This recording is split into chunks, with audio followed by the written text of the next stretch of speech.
Let's go. It's your boy Geach. Let's get it. Let's get it. Let's get it. Let's get it.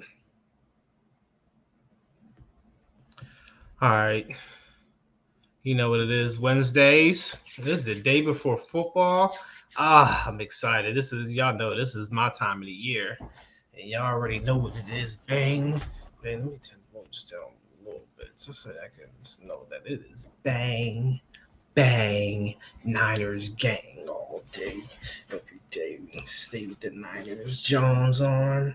That's the last time we won a Super Bowl 29. We're in our 50s now. Not age wise, but Super Bowl wise. We are definitely in our 50s. But yeah, let's go. Boy Geach, you know what it is. Professional fan sports talk, episode 3. Oh my lord, I can't wait for this game tomorrow. We got the Chiefs versus the Lions tomorrow. Patrick Mahomes. We're gonna talk about a little bit of fantasy. One big thing, I'm a little spoiler alert. Kelsey is not playing, so that should affect some of y'all fantasies. That also may or may not affect some of the point spreads. We're going to talk about that as well. We're going to get into those picks. Choose at your own risk. I don't gamble. That's up to y'all. I don't gamble, but I'm gonna give y'all the picks. Disclaimer: pick at your own whatever. That's up to you, especially in these Sunday games because it's only Wednesday. I may do an updated little thing just on Saturday, just as far as pay attention to my Facebook page, as far as a post on my Twitter page. If you're on Twitter, pay attention to those pages as far as updated picks or anything fantasy related, because we anything can happen until Sunday. Somebody might declare that they're out, and a player being out can make or break your fantasy. It can also make or break your betting. So for those that do betting, I don't advise picking this early. Um, but if you want to pick this early, Thursday game, you might want to pick this early as tomorrow.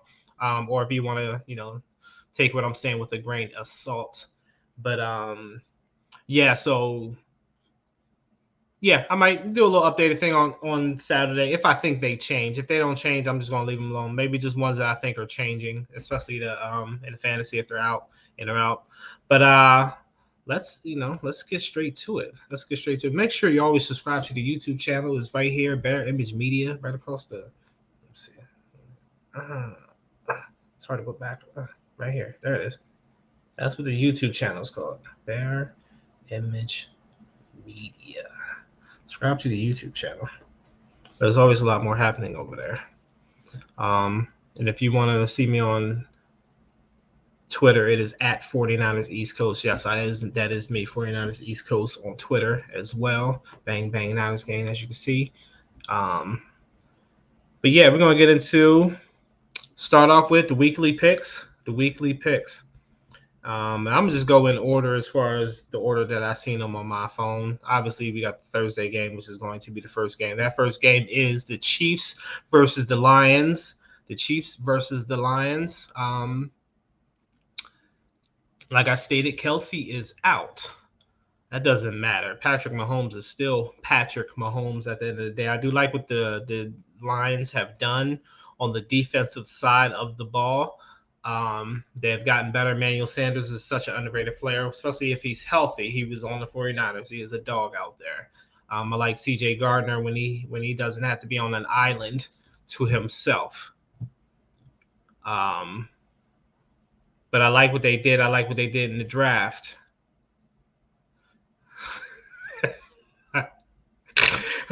I like what they did in the draft.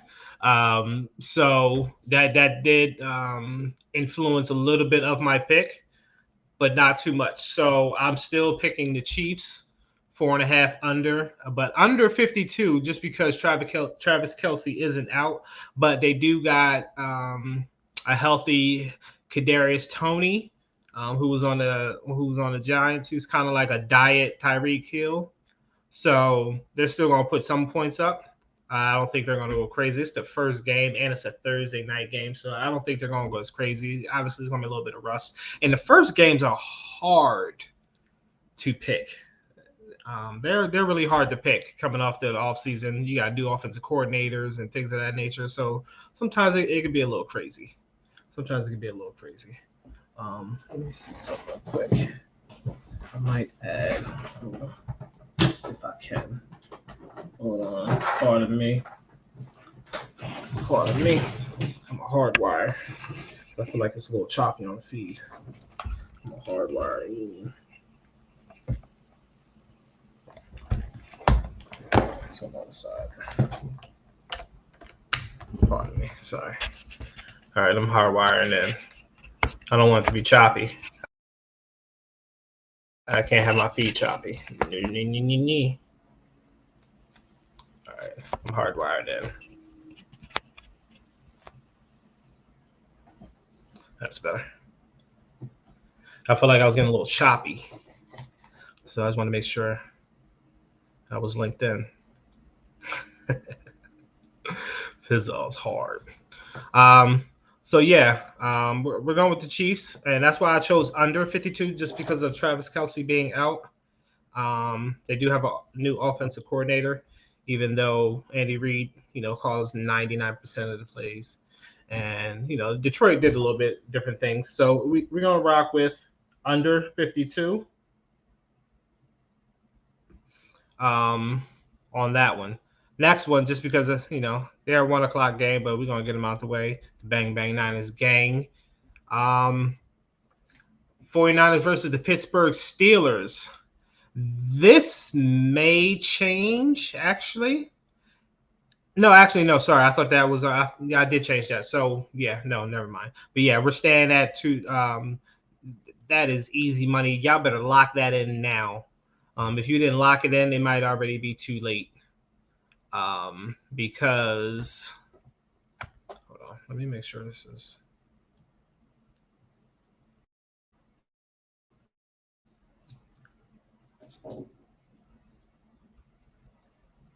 Okay, this sounds good. It's just choppy on my looking. But anyway, so just because Nick Bosa did sign, Nick Bosa is now the highest paid defensive player ever. This man is making $34 million a year. $34 million a year. That's crazy amounts of money. $34 million a year. I personally wouldn't have paid him because I don't think Bosa, out of all the years he's played one full season. I'm saying though, when he's on the field, he's amazing, but he does it. Him and his brother just stay injured for some reason. That might be part of because they always gone so hard. Or they may just be fragile. This thing's acting crazy. Or they may just be fragile.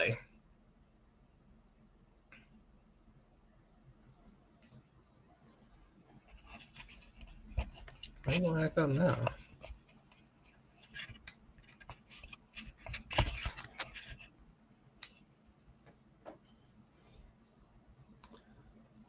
But anyway, I wouldn't have paid that money, but now he's paid, so he's here. He's going to be playing week 1. He may have a pitch count, he may not. It doesn't matter. What the 49ers did with their offseason with their defensive end and what Chris Kosera can do on that side of the ball, what he was done already, showing with Farrell. I liked him coming out of Clemson. I liked his potential. Obviously, he went into a situation with the Raiders that just didn't work out for him. 49ers have the knack and the ability to just find these old thrown away defensive ends that have come to the 49ers and just become something. I don't know what they do differently than everyone else does, but sometimes you just have a team that's just very good at one position, one skill set, and they just, they crank out defensive ends. And we attribute that to Chris Kosera. They say he's the best in the business, and it shows. So they're always going to do what they do. So that means their pass defense is going to be even more amazing than it was last year. Just because you're going to have a little bit more pressure up the middle with Javon Hargrave. So I like over 41 because Pittsburgh is going to put up a few points, but I think Kyle Shanahan really wants to make a statement. I really think he wants to make a statement for his let me make sure I'm listening to this so it sounds good. I think he wants to make a statement for his that Trey Lance, Brock Purdy thing, whole situation. I think he wants to, show the league, look, I made the right decision, and whatever. That's Kyle Shanahan for you. I think he's notoriously known to start slow. I think he's going to try. They have a little bit of a fire lit up underneath of them this year. It's Kyle's 7th year. He hasn't won a Super Bowl yet. The pressure is on. He needs to win the Super Bowl this year, in my opinion. How many chances do we usually give coaches? I understand they've built a great roster, things like that, but I think that's attributed more to luck more than anything. And Chris Kocurek doing his thing. Kyle, he's the best not the best, second best offensive coordinator in the league, I believe, behind Andy Reid. But there's a reason he's the second best and why Andy Reid has Super Bowls. He needs to tighten up in his in-game adjustments and stop allowing his ego to get in the way. But anyway, I like 49ers 2.5 over. That's stealing right there, 2.5, to be honest with you. I think so. I don't think Pittsburgh got that much better to where they've gotten better, and I think they're going to be a playoff team, but not that much better. Absolutely not. Next one might be a little bit of I don't know. Tell me what you think about this. I like the Browns not to win the game, but I liked that 2.5 that they gave them. Mainly because it's up in the air with Joe Burrow. I don't think he's 100%, and he may not potentially be a go. And this is Deshaun Watson's second year in the system, and I think a little bit more things are meshing. And he has competition now with DTR. So I like the Browns 2.5, not to win. I just like that 2.5. I think it's going to be a close game, but I like that 2.5 for the Browns. Take that with a grain of salt, though. I'm not the most confident in that pick. That one is one of the ones that may change because that is dependent upon Joe Burrow for me personally. So I'm just checking on my systems, making sure we're good.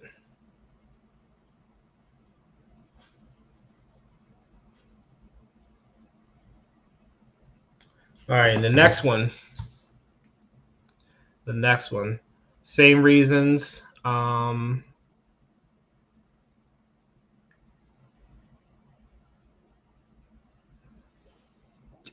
Obviously, I don't think so. This one's the Vikings versus the Bucks.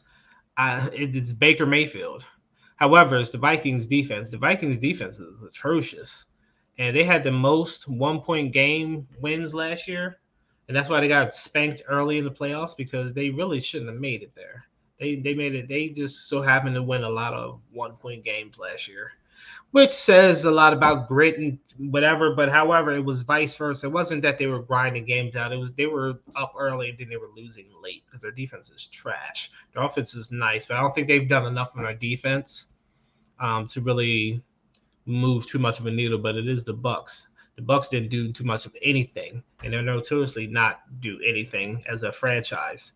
I mean, they thought they was going to have the same thing. That was Tom Brady getting the Bucks where they were into that Super Bowl. Like Tom Brady just elevates teams, and I just see that the Vikings are at least going to pound on them a little bit, just a little bit. Next one, we got the Cardinals and the Commanders. I'm not going to spend a lot of time on this. It's the Cardinals. They got a new coach. They didn't do much. It's Kyler Murray.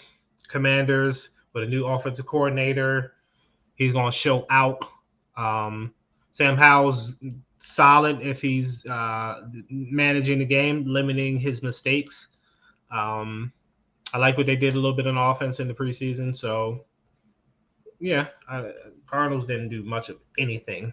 So I like that 7 for the Commanders. It's gonna be, it's gonna be tighter than 7, but I like that 7. Now this one, y'all gonna call me a hater for this one.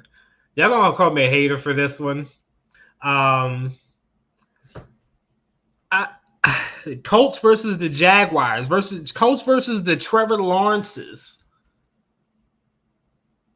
Colts versus the Trevor Lawrences. Where's my? Let me put my emoji. Let me put my Trevor Lawrence emoji up there. So we got the Colts versus the Trevor Lawrences. I like the Colts, and now here's why. I think Richardson is going to be nice in that system, and I think that I just don't think if the coach, so it's +5. That's what we got to think about. The Jaguars still may win.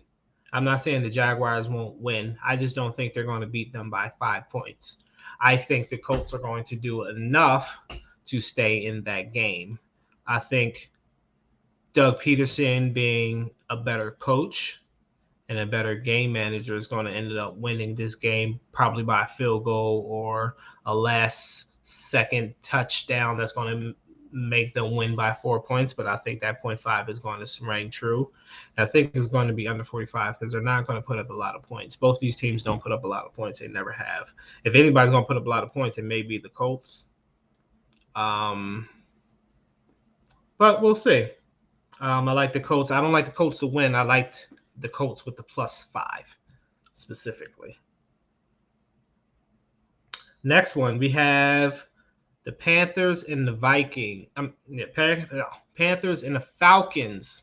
Panthers and the Falcons. I'm not going to spend a lot of time on this. I like the Falcons. They're at home.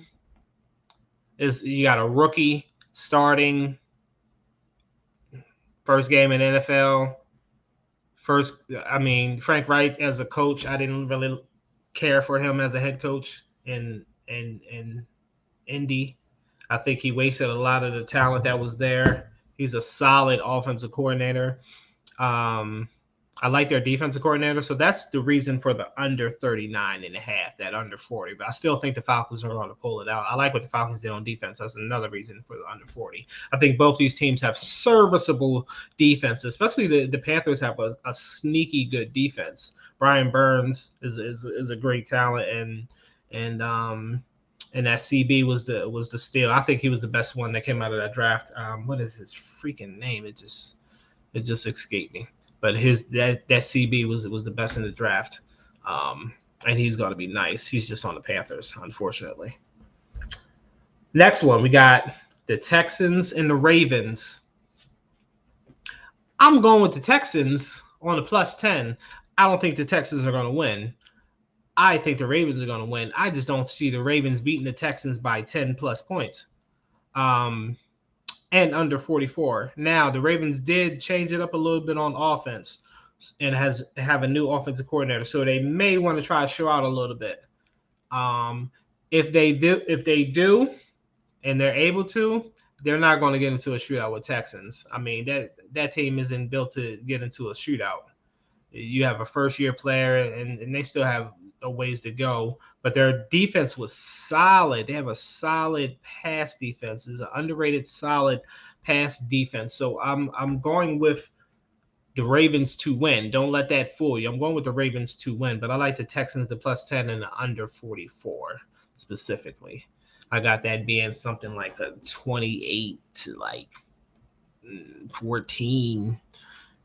28 to 10, 21, 7, something like that. Nothing crazy, especially with a new offensive coordinator. But we'll see. It's the first game. First games are hard to call. I'm not going to lie to you. They are usually the hardest ones to call, especially when they give you astronomical numbers like that. I always lock in astronomical numbers if I'm going to lock in a number, because +10, that's just disrespectful in the NFL for some teams, especially the Texans, who have a pretty good defense. They might not be a great team, but they have a pretty good defense. You always got to look at things like that, because these things can be trap games. They will trap you. Next one, we got the Titans versus the Saints. I ain't going to spend a lot of time on this. Derek Carr is, when you got teams that just are unimpressive on paper, you always go with the quarterbacks. Derek Carr is the better quarterback. Tannehill is a diet Derek Carr, basically. Derrick Henry's a beast, but the Saints have a pretty solid defense. Dennis Allen's always going to have them boys ready, so that's why I picked what I picked for this one. I like the Saints with the 3 points. They're at home. Who that nation under 41 because they both have pretty solid defenses. Even though Titans defense kind of like it should be better. You got a linebacker as your head coach, one from the Patriots, but their defense is been actually a little under middle of the road. So I'm going with the Saints. That was a tricky one. This may change depending on some healthy people, so on and so forth. But I like the Saints for this one. Next one. I don't know. I don't know. Yeah, talk to me on this one, America, because we got the Chargers versus the Dolphins, right? And before I tell you my pick, it's 51 over under, right? 51 points, but they're giving the Dolphins 3 points. They're giving the Dolphins 3 points. So yeah, the Chargers are at home, but they're giving the Dolphins 3 points. What did they see in the Chargers to give the Dolphins 3 points? I don't understand. So I obviously picked the Dolphins and I picked the over because the Chargers defense is atrocious, and so is the Dolphins defense. I like Mike McDaniel the first couple games coming out of the season. That's what he does well. He's a schemer. He's a genius. When he's able to script. Him and Kyle Shanahan are great when they're able to script. That's why they like the Brock Purdy's, the Jimmy G's, and the Tua Tagovailoas, is because they can game manage their plan. They don't really care for a quarterback to think outside the box. They want the quarterback to game manage their game plan because they think they're geniuses. They have big egos. So I like Mike McDaniels coming out of the box against this Chargers atrocious defense. I don't know. I don't see it. I see the Dolphins. Y'all giving them 3 points. I'm going with the Dolphins. Same thing with this next one. I don't see. This is the Eagles versus the Patriots, Super Bowl rematch from a few years ago, but it's not the same teams. One team still looks like a Super Bowl team. The other team is going in the other direction. They go from benching Mac Jones for Zach Bailey or Bailey Zappi, whatever his name is, to cutting Bailey Zappi and Mac Jones as a starter. I don't know what the Patriots are doing. They just look mediocre. You could tell Tom Brady was the one that was really running the show up there. Now, their defense is always going to be okay because it's Belichick, and they're always going to be a solid team. They're not going to beat themselves. But they're not really going to beat anyone either with that mediocre team. Like, they're so mediocre. Like, it's like when you go to, like, Rita's Water Ice, for those that know what that is, or the Dairy Queen, and you just like, all right, just give me a single scoop of vanilla. That's what the Patriots are. The Patriots are a single scoop of vanilla. Just bland. It's okay. It's ain't nothing wrong with it. If you like it, that's your thing. But it's like, bro, you got 32 flavors. You got all type of waffle cones and edible sprinkles and whatevers and whatnots and who's what's, and you just want a cup of vanilla. You could have just went to Walmart and got you a gallon of vanilla ice cream. If that's what you wanted, it was just a cup of vanilla. If that's what you wanted, right? It was just a cup of vanilla. I got to get used to talking to the camera, not looking down. But I'm looking down at all the things going on. All right, I'm going to look at y'all, world. Hey, how you doing? Good evening. But I like the Patriots. I mean, the Eagles at 4. I just think the Eagles are going to come out proving a point that they weren't just a one-and-done team. I really like what they did in offseason. That defense is going to be magnificent. I like the Eagles. Next one, Packers versus Bears, the oldest rivalry in all of footballdom. Packers versus the Bears. One team is going one way, one team is going the other way. Aaron Rodgers is definitely the reason the Packers were anything. This is the first time in history that they may not have a franchise quarterback. It's been a long time since the Packers haven't had a quarterback. I don't remember. I forget dude's name that was before Brett Favre, but that's how long ago it's been since the Packers haven't had like a Hall of Fame excellent quarterback. Jordan Love is not going to be it. Jordan Love is a complete bum. And I like what the Bears did. I like what they did in the offseason. I like the pieces and weapons that they're putting around Justin Fields. That's what you do when you actually believe in your quarterback. Even if he doesn't look the greatest, you made an investment. You know. But here's the thing about Kyle Shanahan. He knew he was on a hot seat. That's the difference. Kyle Shanahan's in year number 7, and he knew he was in a hot seat. So it was like, yeah, I need to get me a Super Bowl because I done wasted this roster. George Kittle was breaking down. He's like an old car. We knew he wasn't going to last that long. Christian McCaffrey's going to start breaking down. They're smaller guys. Yeah, they're going to be great in their prime, but they're smaller guys. You can't keep getting hit like that. In Kyle Shanahan's system, you're getting hit like that. Because all the catches are over the middle of the field within the first 10 to 15, 20 yards because you got a quarterback that all between the hashes. That's it. All between the hashes. And then once in a while you get a little 40-yard bomb that'll be overthrown because they're not used to throwing it that far. And they can't. Until I see otherwise, that's what it is. Here's the thing.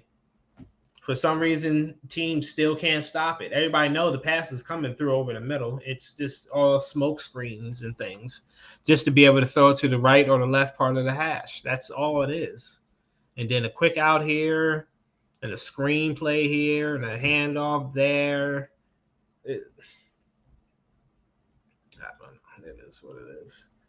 It is what it is, Cannon. Let me put my glasses on so I can look smarter. Maybe y'all will listen to me better if I have glasses on. That's what it is. That's what it is. Now I look like I know what I'm talking about. And if I do stuff like this.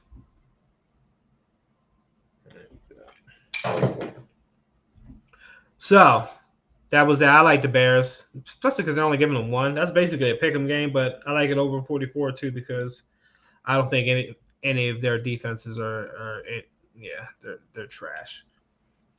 Anyway, next team, Raiders and the Broncos. I don't believe in Sean Payton. I don't believe in Russell Wilson. They already have infighting. I like what Sean Payton's trying to do, though, because Russell Wilson is a little diva over there. So he said, dude, you want to kiss babies and shake hands, or do you want to actually, play football? So he's kind of, holding them accountable over there and look, let's play football and stop worrying about your brand. Your brand is corny anyway. You're a rather corny guy. And I still don't believe in the Broncos, though. I actually think Jimmy G is going to be serviceable in the Raiders scenario. I think he's going to be serviceable. Do I think he's going to be great? No, but I think he's going to be serviceable because that's Josh McDaniels' guy. He had him over there with the Patriots. They actually look pretty solid. And he has a number 1 receiver. He has a go-to guy. And they have a pretty solid run game. So they're going to be okay. I'm not saying they're going to be anything great, but I think they're going to be better than the Broncos. And you're giving the Raiders 4 points. I like the Broncos. It's going to be under 44 because the Broncos have a solid defense. The Raiders' defense, everything they do is middle of the road between 15 to 18. But I think their offense is going to be a little bit better than it was with Jimmy G. Just because Derek Carr is he's not as quick with it as Jimmy G is. Jimmy G is going to hit people that are wide open. I'll give Jimmy G that. But that's it. He ain't pushing nothing down the field. Good thing you got Devontae Adams, who's one of the best one-on-one receivers. So that's going to help. That's what's going to make them look better than what they really are. It's Devontae Adams. As you can see, the Packers haven't been the same since. All right. Next one I ain't going to take too much time with. Rams versus the Seahawks. I'm going with the Seahawks. And over 46.5. Last year when they played each other, I think one of the games was definitely over 45 points. The other one was close to it. I like the Seahawks getting a little bit better and the Rams defense getting a little bit worse. So that's why I'm sticking with the over the 46. The Seahawks, Rams, I don't know what the Rams are doing with their lives. This is what happens when you try to pay for Super Bowls. That's it. Like, I don't even know who's on their team anymore. And the Seahawks gotten a little bit better. So as long as Pete Carroll's there, he's going to have people in position to compete. So we're going to rock with that. We're going to rock with the Seahawks, the plus, giving up 5.5, and they're at home. That 12th man is nothing to be played with. So I like them with that. Last two games, we got the Cowboys and the Giants. I like the Cowboys at only 3 points. Are you kidding me? Yeah, absolutely. I hate picking the Cowboys. I'm such a hater, bro. I hate the Cowboys. I don't care. I grew up hating the Cowboys. Like, I don't care about no Cowboys. That's what I feel about the Cowboys. Yeah, it's on. Yeah. I don't care if you're my friend from back home. Not. Yeah. My sister-in-law. Yeah. I ain't worried about no Cowboys. I imagine I got Trey Lance, though. I wish I could root for Trey Lance and hope that the Cowboys fail. I wish he could throw for 26,000 yards and y'all still go over 17 on everything. I despise the Cowboys. I really do. And the Seahawks, even though I just picked both of them back to back. But that doesn't mean I can't be objective. You see how that works? I try not to let my biases get in the way. And then over 46.5, I might have to come back on that one. No, I'm gonna stick with it. But I might come back on that one on the over 46.5. But they usually play each other very well. But the Cowboys' defense is pretty solid. But both their games last year were pretty close to that amount, and I think the difference being the Giants are better on offense, and they're doing things better to incorporate Daniel Jones better. So we're going to rock with the Cowboys, and we're going to rock with over 46.5. In that last game,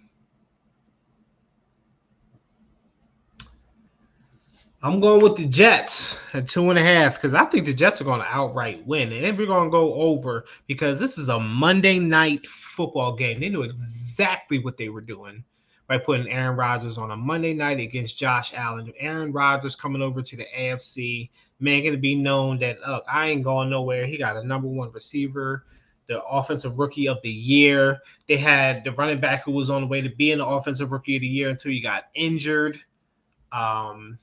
Their defense is solid. Sauce Gardner over there looking like Dion. Quentin Williams is a beast. He's getting better as he matures and gets older. Gardner's getting older. I like what the Jets are doing. I like Salah's defense when he has a dog. Salah has to have dogs, though. He doesn't have a good he's just like Kyle Shanahan. He comes from the Kyle Shanahan tree. They don't have very good in-game adjustments. But yeah, I do like them over Buffalo though. Just that 2.5. Even if Buffalo win, they're not gonna win by more than 2.5 points. It's gonna be I like the Jets. I don't know. I like it. I like it. Even though the Jets got a good defense, it is Buffalo is gonna be hard to stop them, but they're gonna make them one-dimensional. And Buffalo did not improve their run game. I don't think so. I don't think Buffalo got better this offseason. I think Buffalo's window was a couple years ago. That first year they got Stephon Diggs. That was their window. But Joe Burrow snatched that from them. So I like the Jets. I like what they're doing.